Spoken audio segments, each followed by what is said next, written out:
Oigan, pues les voy a contar sobre la historia de los seguros, porque los seguros son literalmente un juego de azar, es una apuesta. Son juegos que nacen en Babilonia, donde, ¿qué es lo que hacían en Babilonia? Bueno, tenían unos dados rarísimos, como de madera tallados, en donde tenían una especie como de bolitas, como si fueran dados de los de hoy, pero pues hoy los conocemos con el 1, con el 2, con el 3, hasta el 6, ¿no? No, antes tenían como puntitos extraños. Y entonces estos los aventaban para apostarle un barco, para ver si el barco llegaba sano o no al puerto. Y entonces lo aventaban y según cómo caía el dado, le apostaban a este destino, ¿no? Ahora, si me permiten a mí, porque pues te cuentan estas historias así, no desde Babilonia, pero si me permiten a mí, bueno, pues también está el oráculo, los oráculos de Delfos. Ellos, ellos también le apostaban o metían una quiniela al destino que va a ser, y con base en lo que decía el oráculo, veían si la persona iba a tener una buena vida, una mala vida, o había que matarlos, ¿no? Ahora, básicamente, el ser humano, dentro de su código genético, tiene un factor que es muy importante, que es la esperanza. De hecho, sí podría decirles yo que es nuestro modus operandi. Es gracias a esto que el Homo sapiens se desarrolla, y les voy a decir por qué.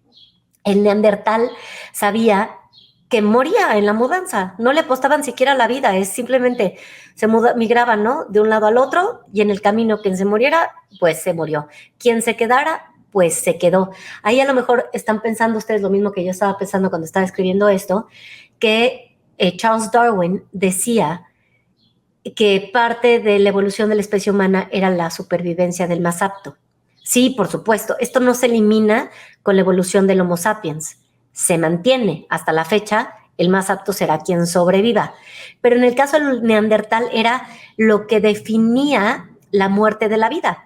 Ahora, el neandertal no se detuvo en los temas de la sanación o de la reparación. Simplemente sabían que era un juego de azar a ver quién llegaba vivo y quién no llegaba vivo a la siguiente locación, y no investigaron nada en materia de plantas medicinales o cómo salvar una pierna. El Homo sapiens sí lo hizo. El Homo sapiens empezó a curar con palitos y con telas amarradas. Por ejemplo, si se rompían una pierna, bueno, pues trataban de repararla. Si había alguna enfermedad en el camino, encontraban plantitas que pudieran empezarles a hacer bien. Se repartían esta tarea de salvaguardar el clan entre todos. Hay una investigación de un libro que no lo tengo aquí, pero no, está muy lejos.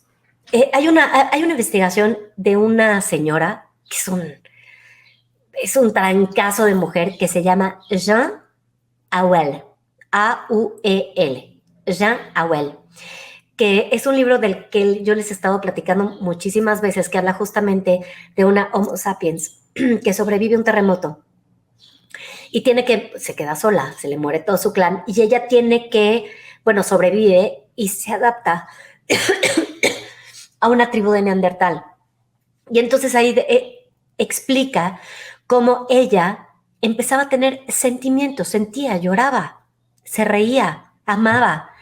El Neandertal no sabía amar, el Neandertal no tenía pasión, el Neandertal no tenía fidelidad y muchas cosas que el Homo sapiens sí tenía.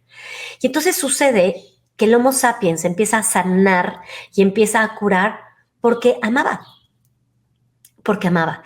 Y entonces, vamos a suponer, tú tienes un hijo, tienes una pareja que amas, que de repente se fractura un dedo.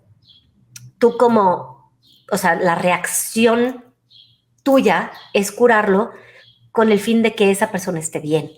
Y así empieza la medicina. Son los primeros pininos que hace la medicina. Y entonces empezamos a tener la opción de la curación. El neandertal no lo tenía. Opción A, vivías. Opción B, te morías. Pero el Homo sapiens puso la opción C, te sanabas. Entonces pasaron muchos años, y estoy hablando de muchos años, para poder empezarle a dar pie a la longevidad. Y se empezó a hablar de otras cosas, ¿no? La fuente de la juventud, Se empezó a hablar de la nirvana, se empezó a hablar de los néctares de los dioses que te regalaban la eternidad, se empezó a hablar de dioses que eran eternos, se empieza a hablar de la longevidad, se empieza a hablar del futuro per se. Y entonces empezamos a obtener más herramientas para sanar. Tan es así que hoy, siglo XXI, 2023, bueno, de hecho, esto es desde el 2020, pero sale una técnica de biosanación que son los CRISPRs, de los que ya hemos hablado un montón de veces, pero básicamente los CRISPRs son como unas tijeras que logran recortar del código genético aquello que te enferma. Entonces, supongamos que tú tienes una herencia de diabetes tipo 1, o que tienes una herencia de cáncer en la piel, o que tienes una herencia de hipertensión, o que tienes una herencia de, no sé, hemorroides. Y entonces, con el CRISPR, agarran tu código genético, le hacen un zoom in impresionante con estos aparatitos que llegan y te hacen todo más grande. Iba a decir telescopios, pero esos son para afuera, pero sí, bueno, se me fue el nombre, perdón, tengo un gripón loco. En fin, llegan y con unas tijeras cortan los telómeros que no deseas y los reparan por otras cosas nuevas. Un tema delicado para el mundo científico, sí es muy delicado. La pregunta que se está poniendo sobre la mesa es, de ser así, de poder recortar nuestro código genético a tener una salud perfecta, entonces estaríamos hablando de una genética androide. Puta, pues es que la respuesta es complicada, o sea, puede ser tan complicada como nosotros queramos. Será la ciencia quien determine si esto es un paso a ser androides o no. Si me lo preguntan a mí, a nivel personal, y esto es mío de Dore Ferriz, yo podría decir que esto no nos hace o no nos deshumaniza. Porque yo, por ejemplo, en la casa tengo el caso de mi hija con diabetes tipo 1, que si a mí me dijeran, o sea, a ver, güey, le vamos a sacar una molécula de ADN del páncreas, la vamos a recortar, vamos a tomar 5 y se las vamos a reponer al páncreas, y entonces el páncreas va a funcionar ya perfectamente bien, porque entonces va a revertir todo el daño pancreático que pueda llegar a tener en temas de insulina. Si me preguntan a mí si yo lo haría, hombre, pero, o sea, con los ojos cerrados, claro que lo haría. Y eso, desde mi punto de vista, no deshumanizaría a mi hija, simplemente le otorgaría un mejor estado de vida, vamos a ponerle, le daría mayor bienestar, le otorgaría herramientas de salud y una mejor calidad de vida, que es lo que yo busco para ella, ¿no? Una mejor calidad de vida. ¿Qué es lo que todos buscamos al final del día? O sea, si a mí me preguntan, o sea, Dor, te quito la gripa ahorita, pues sí, te lo agradecería muchísimo, ¿no? Entonces, no es un tema de que te deshumanices, simplemente te da pie para tomar menos riesgos en tu vida. Y entonces disfrutar la vida desde otra perspectiva. Esto no te salva de otros factores que se puedan llegar a presentar. Ahora, en el inter de toda esta historia que yo les estoy contando, nacen los seguros. ¿Qué ha sido y qué? ¿Cómo nacen los seguros? Bueno, había una cosa que se llamaba el Código Hammurabi. Sí lo conocen, por supuesto que sí, ojo por ojo, diente por diente, pero también había un código en donde se garantizaba que si había un inversionista que le metía un avión con fines de comercialización o con fines mercantiles, y si este barco naufragaba, entonces nadie tenía que pagar nada. O sea, tú le metes lana a un navío, este navío zarpa, se va. Si no llega a destino porque se rompió el barco, porque se inundó el barco, porque les robaron las cosas, porque llegaron los piratas, nadie de los inversionistas tiene que pagar nada. Es como si no hubiera existido el barco. ¿Ok? Entonces, esto estaba en el Código Hammurabi. Pasó muchísimo tiempo, les estoy hablando de 1680 por ahí. Hubo un hombre que se llamó Edward, déjenme ver el apellido, Edward Lloyd, ¿ok? Edward Lloyd. Él abre una cafetería en un lugar en Londres que se llamó Town Streets. Y entonces el hombre, pues vendía café, era una cafetería. Entonces se empezó a dar cuenta que la gente se juntaba ahí para echar chisme, para echar chal. Y estaban como Era una sociedad ávida de información. Lo que querían era información, cual la que fuera. ¿Para qué? Para echar chisme. ¿De qué hablaban? De lo que fuera. De política, de la vecina, de que si la peste, porque justamente fue en esta etapa de la peste. Y dijo Edward, ok, ¿qué pasa si yo consigo esa información y se las doy y le apuesta? ¿Cómo? Como en el código Hammurabi, ¿no? Entonces empezaban a echar su quiniela.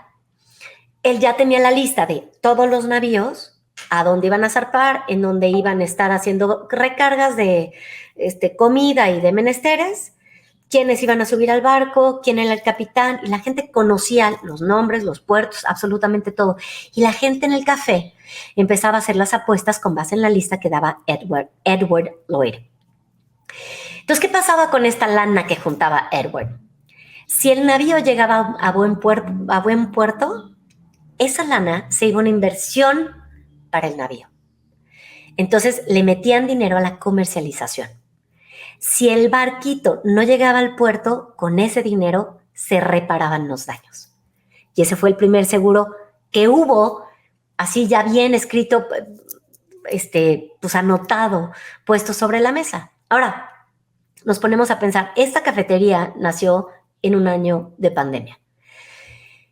Y resulta que durante COVID, pensando que en COVID, pues la gente iba a estar encerrada en sus casas, sí es cierto que nuestra forma de consumo cambió abruptamente, o sea, lo que necesitabas, lo que utilizabas a lo mejor para recreación, para ir al cine los domingos o salir a comer con tu familia, pues esa lana le estabas ahorrando, te quedaste hubo gente que lo hizo muy bien y tenía una lana extra, y con esa lana la gente empezó a comprar seguros de gastos médicos. Ya sé, está súper loco. 60% subieron la inversión a seguros de gastos médicos, pero hoy en día bajó hasta el 20%. ¿Qué pasó? ¿Qué pasó en esos 2 años, ¿no? Del 2020 al 2023. ¿Qué fue lo que cambió en nuestra forma de pensar? De tener un 60% de personas que le apostaron a sus seguros de gastos médicos, porque sí, a lo mejor durante ese periodo pues no había medicina, no había atención médica, no sabías si te ibas a morir o no, le invertiste a tu seguro.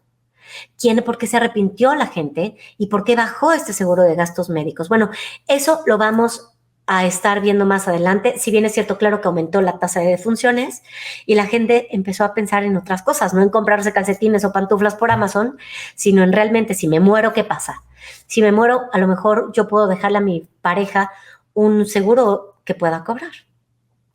Y de repente nuestra forma de pensar, bueno, volvió a cambiar. Entonces, hoy estamos parados en el 2023 y hay una inflación médica. Yo les invito a que se vayan a comprar un Tabsin en buena onda. O sea, váyanse a comprar una que subió los sensores de medidores de glucosa en sangre subieron. La medicina para sanar diabetes tipo 1 también, las insulinas subieron. Bueno, el Dolac, las pastillas para quitar el dolor aumentaron el precio, los omníferos aumentaron el precio, o sea, realmente sí hay una inflación en materia médica, en todos los sentidos. Hay cosas que ahorita cuestan muchísimo más hasta sacarte un análisis de sangre. Entonces, no hay medicinas, hay cada vez menos médicos especialistas, como que se quedan en médico general y ya no hay especialistas, sobre todo en materia, falta mucho doctor en pediatría, vamos a ponerle un ejemplo así. Y resulta increíble, pero el 17% de las personas en el mundo que le apostaron a esos gastos médicos retiran la apuesta de ese barquito que iba a salir a buen puerto, ¿no? Y ante todos estos cambios a contentillo que ha tenido el gobierno, específicamente el presidente y luego Hugo López-Gatell con que, ay, vamos a eliminar 34 NOMS, así random. ¿Por qué? La pregunta es, ¿entonces la gente le apuesta? Pues o no. ¿Le apuesta o no le apuesta?